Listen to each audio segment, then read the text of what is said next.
გამარჯობათ, გავთხოვდი და მეუღლე მუსლიმანი არის და მეც გავხდი მუსლიმანი ჩემი ნებით.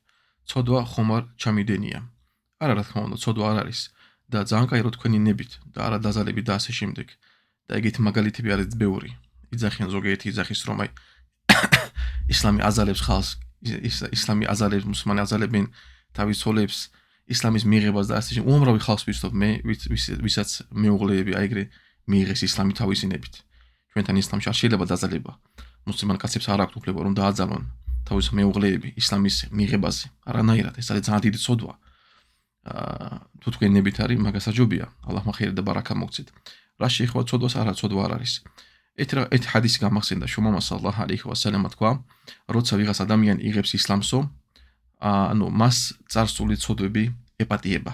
ნებისმიერ ადამიანი, როცა იღებს ისლამს, ყველა მისი წარსული ცოდვები ეპატიება. ანუ თითქოს არის ახალი დაბადებული ბავშვით.